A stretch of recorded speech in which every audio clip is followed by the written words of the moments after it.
ಅಯ್ಯೋ ಶಿವನೇ ಆಲ್ಮೋಸ್ಟ್ 1.5 ಕೋಟಿಗೂ ಅಧಿಕ ವ್ಯೂಸ್ ಆಗಿದೆ ಯೂಟ್ಯೂಬಲ್ಲಿ. ಅದಕ್ಕಿಂತ ಹೆಚ್ಚಾಗಿ ನೋಡಿರೋರೆ ಪದೇ ಪದೇ ನೋಡ್ತಿದ್ದಾರೆ, ಕೇಳಿರೋರೆ ಪದೇ ಪದೇ ಕೇಳ್ತಿದ್ದಾರೆ. ಆ ಸಾಂಗು ಮ್ಯೂಸಿಕಲಿ ಅಷ್ಟು ಹಾರ್ಟ್ ಟಚಿಂಗ್ ಆಗಿದೆ ಅದು. ಸೊ ನೀವು ಎಷ್ಟು ಸರಿ ಕೇಳಿದ್ದೀರಾ? ನಿಮಗೆ ಎಷ್ಟು ಸ್ಪೆಷಲ್ ಆ ಸಾಂಗು? ತುಂಬ ಸ್ಪೆಷಲ್ ಅಲ್ಲ ಸರ್. ಆಮೇಲೆ ನಾನು ಜಾಸ್ತಿ ಸಿನಿಮಾಕ್ಕಿಂತ ಸಾಂಗ್ಸ್ಗೆ ತುಂಬ ಗಮನ ಕೊಡ್ತೀನಿ. ಏನಕ್ಕೆ ಸಿನಿಮಾಗೆ ಬರುತ್ತೆ, ಓಕೆ ಸಿನಿಮಾ ಅಂದರೆ 1 ವಾರ ಓಡುತ್ತೆ. ಹಿಟ್ ಸಿನಿಮಾ ಅಂದರೆ 2 ವಾರ 3 ವಾರ ಓಡುತ್ತೆ. ಬ್ಲಾಕ್ ಬಸ್ಟರ್ ಅಂದರೆ 5 ವಾರದ ಮೇಲೆ ಸಿನಿಮಾ ಇರಲ್ಲ ಇವತ್ತಿನ ಟೈಮಿಗೆ, ಕಾಲಕ್ಕೆ. ಸಾಂಗ್ಸು ನಾವು ಬಿಡುವಾಗಲೂ ಇರುತ್ತೆ, ಇವತ್ತು ಇರುತ್ತೆ, ನಾಳೆ ಇರುತ್ತೆ, ನಾನಿಲ್ಲ ಅಂದ್ರೆ ಹಾಡುಗಳು ಇರುತ್ತೆ.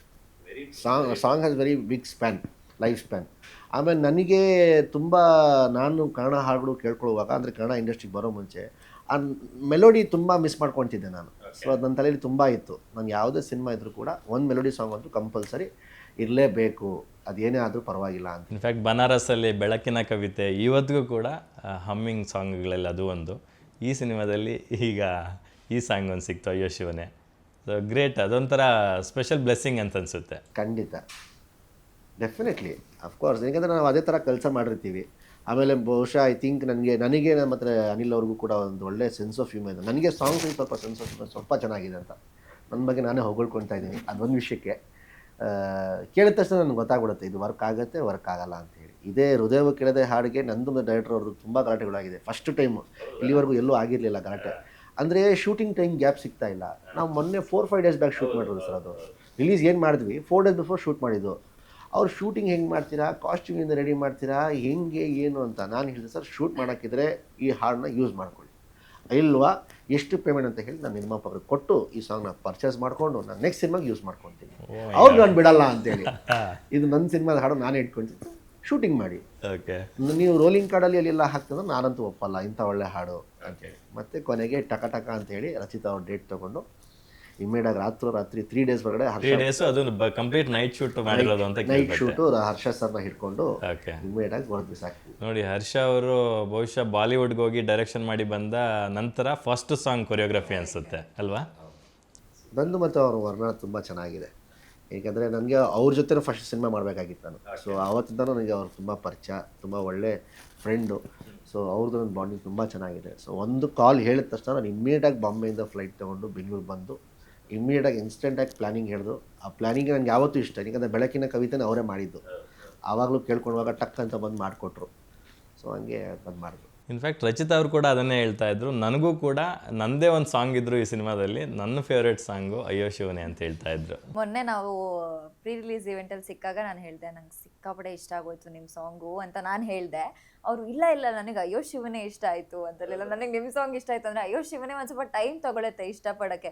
ಬಟ್ ಇವ್ರದ್ದು ಸಾಂಗು, ಇವರಿಬ್ಬರದ್ದು ಸಾಂಗು ಕೇಳಿದ್ರೆ ಕೇಳ್ತಾ ಇರಬೇಕಂದ್ರೆ ಕಣ್ಣು ಮುಚ್ಕೊಂಡು ಕೇಳಿದ್ರು ಕೇಳಬೇಕು ಅಂತ ಅನ್ಸುತ್ತೆ. ರಬ್ಬಾಗಿ ನಾನು ಮತ್ತು ಡೈರೆಕ್ಟ್ರು ಅವ್ರು ಈ ಹಾಡು ಬೇಕು ನನಗೆ ಅಂತ ಅವರು, ನಾವು ಇಲ್ಲ ಈ ಹಾಡು ಇವ್ರದು ಅಂತೇಳಿ, ಇಲ್ಲ ಇಂಥ ಒಳ್ಳೆ ಹಾಡು ನಾನೇ ಬೇಕು ನನಗೇ ಬೇಕು ಅಂತ ಹೇಳಿ. ಏನಕ್ಕಂದರೆ ಆ ಕತೆ ಹಂಗೆ ಡಿಮ್ಯಾಂಡ್ ಮಾಡುತ್ತೆ.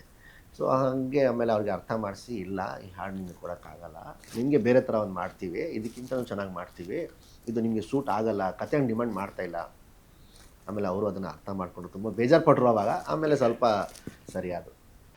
ಹಾಡುಗಳು ಹಿಟ್ಟಾಗಬೇಕಂದ್ರೆ ಬರೀ ಲಿರಿಕ್ಸ್ ಚೆನ್ನಾಗಿದ್ರೆ ಆಗಲ್ಲ. At the same time tune ಚೆನ್ನಾಗಿರಬೇಕು, ಲಿರಿಕ್ಸ್ ಚೆನ್ನಾಗಿರಬೇಕು, ಎಸ್ಪೆಷಲಿ ಸಿನಿಮಾಟೋಗ್ರಫಿ ಚೆನ್ನಾಗಿರಬೇಕು.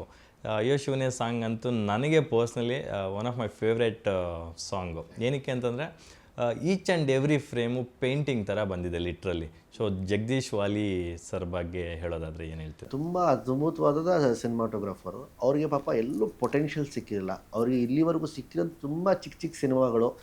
ಇಷ್ಟೇ ಬಜೆಟಲ್ಲಿ ಮಾಡಬೇಕು ಅಂದರೆ ಎಕ್ವಿಪ್ಮೆಂಟ್ಸ್ ಇಲ್ಲ, ಏನೂ ಇಲ್ಲ. ಅವ್ರ ಹೆಗಲ್ ಮೇಲೆ ಅವ್ರು ಮೋಸ್ಟ್ ಫಾಸ್ಟೆಸ್ಟ್ ಕ್ಯಾಮ್ರಾಮನ್ ಅಂತ ಅವ್ರಿಗೊಂದು ಹೆಸರಿದೆ. ಅಂದರೆ ಆ ಕ್ಯಾಮ್ರಾನ ಹೆಗಲ್ ಮೇಲೆ ಇಟ್ಕೊಂಡೇ ಶೂಟ್ ಮಾಡೋದು ಅಂತ ಹೇಳಿ. ಇಲ್ಲಿ ಒಂದು ಸೀನು ಕೂಡ ಮೇಲೆ ಸ್ಟ್ರೆಸ್, ಅದು ಒಂದು ಕ್ಲಾತ್ ಬರುತ್ತೆ, ಅದೊಂದು ಕ್ಲಾತ್ ಕಟ್ಟಿವರೆಗೂ ಶೂಟ್ ಮಾಡ್ತಾ ಇರಲಿಲ್ಲ. ಅದು ಟೈಮ್ ಟೇಕಿಂಗ್ ತುಂಬ. ಅದಕ್ಕೆ ನಮ್ಮದು 92 ಡೇಸ್ ಈ ಇಡೀ ಸಿನಿಮಾ ಶೂಟ್ ಮಾಡೋದಕ್ಕೆ. ನಾನು ಅಲ್ಲಿ ಬಡ್ಕೊಳ್ತಾ ಇದ್ದೆ, ಅಲ್ಲಿ ಪ್ರೊಡ್ಯೂಸರ್ ಬಡ್ಕೊಳ್ತಾ ಇದ್ರು. ಏನಕ್ಕೆ ಝೀ ಅಂತ ಕಾಲ್ ಶೀಟ್ ಹೋಗ್ತಾ ಇರುತ್ತೆ, double call sheet double payment ಎಲ್ಲರೂ ಕೊಡಬೇಕು. ಸರ್ ಮುಗಿಸಿ sir 10 minutes sir 10 minutes sir 10 minutes ಅಂತ. ಆದರೆ ಇವಾಗ ಅರ್ಥ ಆಗ್ತಿದೆ ನಮಗೆ. ಅವಾಗ ನಾವು ಕೋಪ ಮಾಡ್ಕೊಂಡಿರ್ಬೋದು, ಸಣ್ಣ ಪುಟ್ಟ ಜಗಳಗಳು ಆಗಿರ್ಬೋದು. ಆದರೆ ಇವತ್ತು ಆ ಕ್ವಾಲಿಟಿ ನೋಡಿದ್ಮೇಲೆ ಗೊತ್ತಾಗ್ತಿದೆ, ಓಕೆ ಇವ್ರು ಇಷ್ಟೊಂದು ಟೈಮ್ ತೊಗೊಂಡು ಈ ಲೈಟಿಂಗ್ಗೆ ಈ ಥರ ಇದು ಕ್ವಾಲಿಟಿಗೆ ಅಂತ ಹೇಳಿ.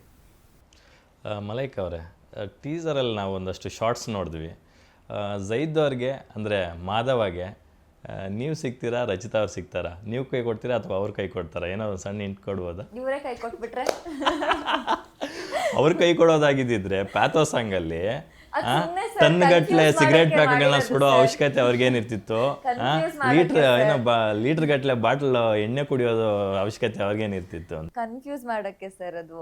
ಡೆಫಿನೆಟ್ಲಿ ನಾನಂತೂ ಕೈ ಕೊಡಲ್ಲ. ನನ್ಗನ್ಸ್ದಂಗೆ ಅವರು ರಚಿತಾ ಮ್ಯಾಮು ಕೈ ಕೊಡಲ್ಲ. ನೀಟಾಗಿ ಕನ್ಫ್ಯೂಸ್ ಮಾಡಿಸ್ತಾ ಇದ್ದೀರಾ ನನಗೆ, ಅಂದರೆ ನಂತರೂ ಆಡಿಯನ್ಸ್ಗೆ. Very good, nice. ಮೋಸ್ಟ್ಲಿ ಇವರೇ ಇರ್ಬೋದು, ಇಲ್ಲಾಂದ್ರೆ ಇನ್ನೊಬ್ರು ಬರ್ಬೋದೇನೋ. ನೆವೆನೋ ಮಧ್ಯ ಯಾರಾದ್ರು ಇನ್ನೊಬ್ರು ಇರ್ಬೋದು. ಅದು ಹಿಂಟ್ ಕೊಟ್ಟೆ ನಾನು ಇವಾಗ. ಸೂಪರ್. ಝೈದ್ ಅವರೇ, ಪ್ಯಾಥೋ ಸಾಂಗಲ್ಲಿ you have given everything to that song ಅಂತ ನನಗನ್ಸುತ್ತೆ. ಸೊ ತುಂಬ ಎಮೋಷನ್ಸ್ ಇದೆ. ಅಂದರೆ ಒಂದು ಸಿನಿಮಾದಲ್ಲಿ ಎಮೋಷನ್ ಇಲ್ದಿರ ಯಾವ ಸಿನಿಮಾನೂ ಇರಲ್ಲ. Emotion is more important for any cinema.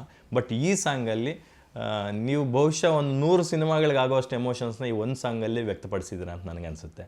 So ಪ್ಯಾಥೋ song ನಿಮಗೆ ಪರ್ಸ್ನಲಿ ಎಷ್ಟು ಕಾಡುತ್ತೆ? ತುಂಬ How ಕಾಡು. it was challenging for you to shot? First thing was smoking. Okay. ಅದು ಸ್ಟಾರ್ಟಿಂಗ್ ನಾವು ನಾರ್ಮಲ್ ಸಿಗರೇಟೇ ಸೇದ್ಕೊಂಡು ಶುರು ಮಾಡಿದ್ವಿ. ಹೋಗ್ತಾ ಹೋಗ್ತಾ ಓವರ್ ಆಗೋಕ್ಕೆ ಶುರು ಆಗುತ್ತೆ. ನನ್ನ ಬಾಡಿ ತಗೊಳ್ತಾ ಇರಲಿಲ್ಲ ಅಷ್ಟೊಂದು. ಬಿಕಾಸ್ ಸಿನಿಮಾ ಒಂದು ಕಡೆ ಆದ್ರೂ ಆರೋಗ್ಯ ಒಂದು ಕಡೆ, ನಾನು ಅದನ್ನು ತುಂಬ ಗಮನ ಕೊಡಬೇಕಾಗಿರೋದ್ರಿಂದ. ಆಮೇಲೆ ಅಲ್ಲಿ ನಮ್ಮ ಆರ್ಟ್ ಡಿಪಾರ್ಟ್ಮೆಂಟ್ ಅವರೆಲ್ಲ ಆಯುರ್ವೇದಿಕ್ ಟೊಬ್ಯಾಕೊ ಬರುತ್ತೆ, ಅದನ್ನು ಯೂಸ್ ಮಾಡಿದ್ರೆ ನಿಮ್ಮ ಆರೋಗ್ಯಕ್ಕೂ ಒಳ್ಳೆಯದು ಅಂತ ಸರಿ ತೊಗೊಂಬನ್ನಿ ಅಂತ ಹೇಳಿದೆ. ಆಮೇಲೆ ಒಂದು 2 ದಿನ ಕಷ್ಟ ಆಯಿತು. ಆಮೇಲೆ ಅದು ಹಾಗೆ ಸೆಟ್ ಆಯಿತು ನನಗೆ. ಸೊ ಅದು ಫ್ಲೇವರ್, ಅದು ಬೇರೆ ಥರ ಫ್ಲೇವರ್ ಇರುತ್ತೆ, ಸ್ಟ್ರಾಬೆರಿ ಆ ಥರ ಫ್ಲೇವರ್ಸಲ್ಲಿ ಎಲ್ಲ. ಸೊ ಅದು ಏನೂ ಎಫೆಕ್ಟ್ ಆಗೋಲ್ಲ. ಅದು 0 ಟಾರ್ 0 ಇದು ಅದು ನಿಕೋಟಿನ್. ಸೊ ಅದನ್ನು ಸೆದಕ್ಕೆ ಶುರು ಮಾಡಿದೆ. ಅದಾಗಿ ಮತ್ತೆ ಈ ಎಣ್ಣೆ ಕುಡಿಯೋ ಸೀನ್ ಇದೆಯಲ್ಲ, ಒಂದು ಪೆಪ್ಸಿಯಲ್ಲಿ ನೀರು ಹಾಕ್ಕೊಡ್ತಾರೆ, ಇಲ್ಲ ಆ್ಯಪಿ ಜ್ಯೂಸ್ ಹಾಕ್ಕೊಡ್ತಾರೆ. ಅದು ಬಾ ಬಾ ಬಾ ಬಾ ಅಯ್ಯೋ ಸರ್, ನೀವು ಇಷ್ಟು ಟೇಕ್ ಅಂದಾಗೆಲ್ಲ ಒಂದೊಂಚೂರು ಕುಡಿತಾ ಇರಬೇಕು. ಅದು ನಾನು ಒಂದು ಸ್ವಲ್ಪ ಹೆಂಗಿದೆ ಕ್ಯಾಟ್ರಿಗೆ ಹೋಗ್ಬಿಡ್ತೀನಲ್ಲ, ಕುಡಿತಾನೇ ಇರ್ತೀನಿ ಅದನ್ನು. ಅಯ್ಯೋ ತುಂಬ ಲೂಸ್ ಮೋಷನ್ಸ್ ಆಗ್ಬೋದು. ತುಂಬ ಸತಿ ನಂಗೆ ಜ್ವರ ಬಂದಿದೆ, ನೆಗಡಿ ಬಂದಿದೆ. ಗ್ಯಾರಂಟಿ ನ್ಯೂಸ್, ಸುದ್ದಿ ಖಚಿತ, ನ್ಯಾಯ ನಿಶ್ಚಿತ.